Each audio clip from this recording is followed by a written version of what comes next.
The Millionaire Fastlane. I found this book in the wrong lane while drinking lemonade in the Bronze Age. This book will teach us how to make 1997 kroner fast. Each chapter of this book has like a little summary, so this makes it easier for me to make my video, which is convenient. So yeah, the intro was pretty cheesy. He just says like, oh, I drive fast cars and I'm retired and everything. But later in the book he actually explains that he had to do this to grab the attention of like normal people. And then later in the book he actually gives a good moral viewpoint on what to do with money. So I'll forgive him for the cheesy intro. He also makes a few points, namely, if you're not already rich, why are you following the generic advice? Why are you listening to your teachers when it comes to finances? Are they rich? Are you rich?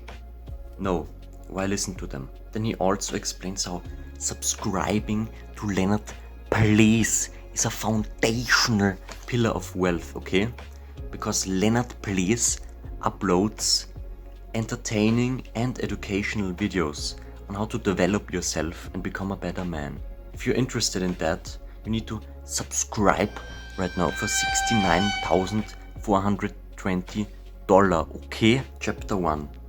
Getting rich slowly is a lie. You will have to work your ass off and hopefully retire with a good amount of money. He then goes to explain his life story. So when he was really young, he had an interaction with a Ferrari driver and was surprised that the Ferrari driver was young and not some old man. So then he studied rich people for years, and he was poor for years, worked shitty jobs, and then eventually he moved to a new city, started an online business, and he made it. His first instinct was to buy expensive cars because he always wanted a Ferrari, and this was a mistake. He lost a lot of money, and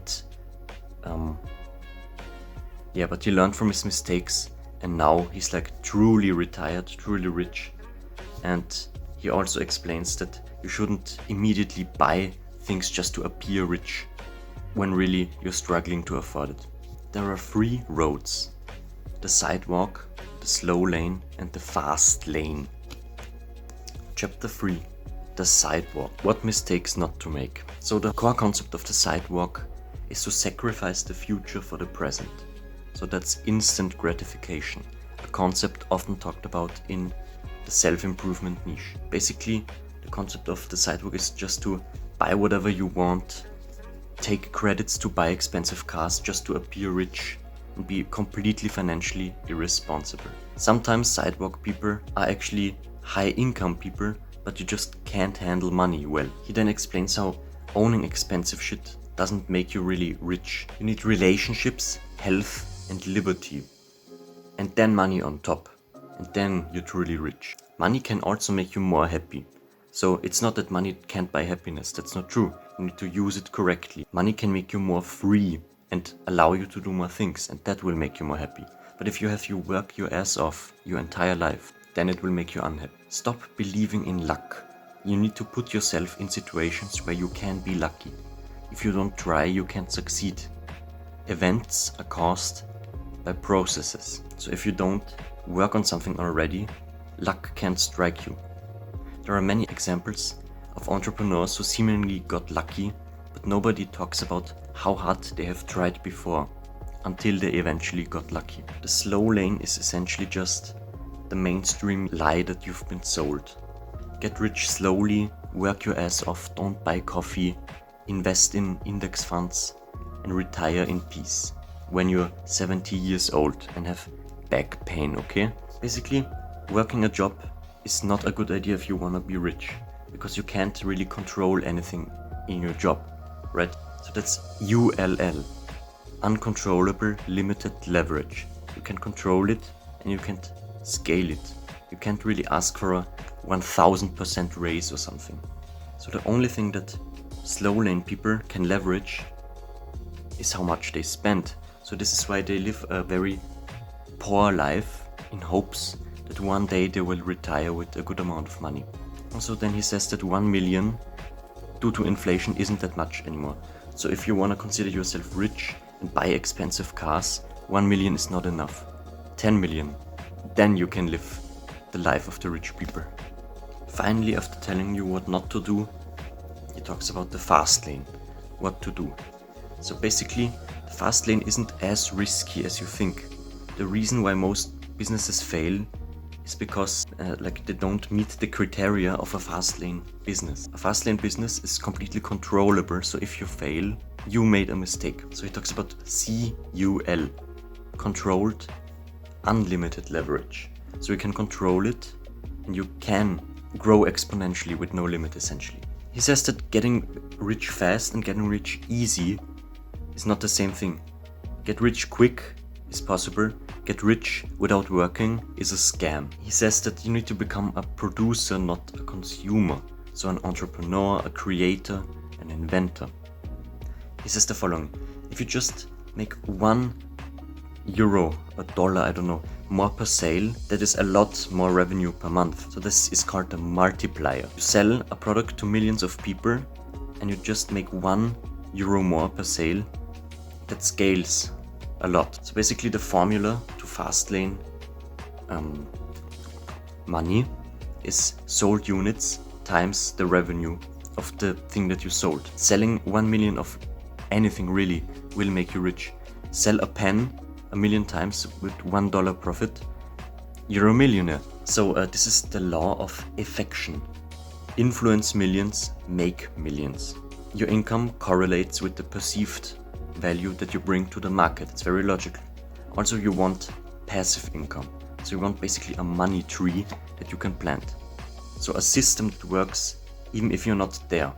That can be like people who work for you. That can be videos that you put out on the internet that still generate traffic.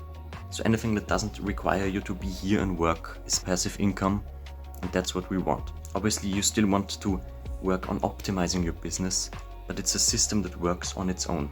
He also talks about the importance of decisions. Every small decision that you make has some effect. If you eat McDonald's now, it has some effect. If you do it again and again, the effect will be bigger. That's because Jesus Christ is my nigga.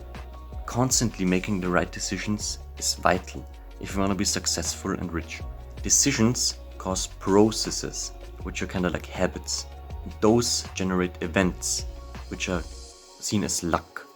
Chapter 7 is about what mindsets you need to adopt and what person you need to become to be rich. So he presents 2 methods of making big decisions: the worst case consequence analysis and another method where he adds up points of which decision is better.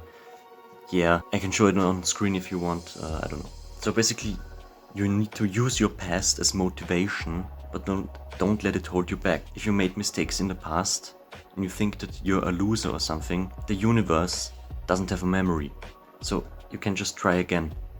Use your past as motivation, but don't let it hold you back. Don't let toxic friends hold you back. People who tell you that you can't do whatever you're trying to do. He talks about the perception of time and education. Normal people work to get free time.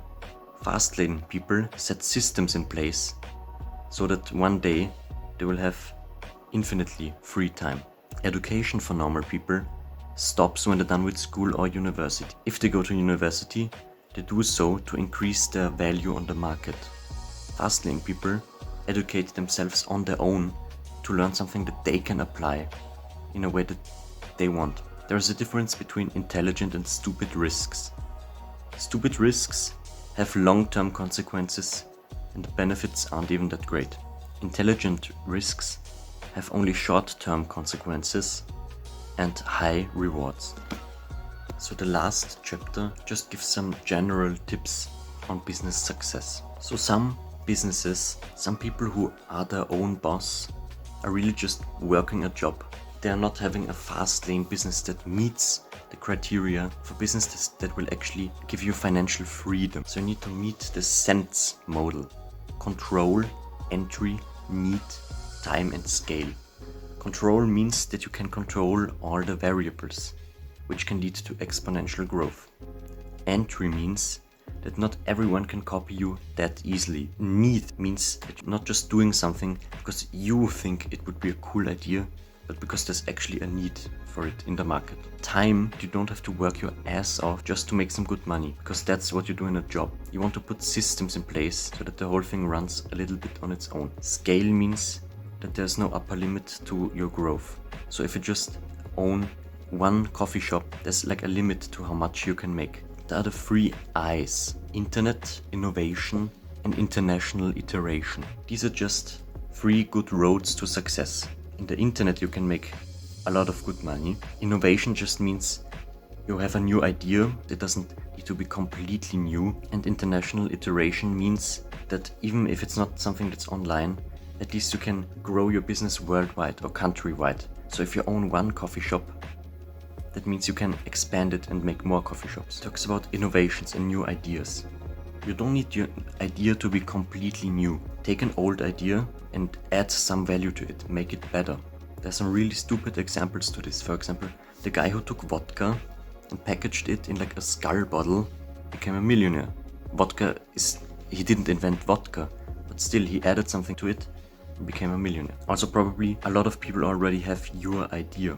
So you need to be the one who takes action. That's what makes a difference, because a lot of people have a lot of ideas. Stop planning so much, because life might get in your way anyway and you will need to change your plan.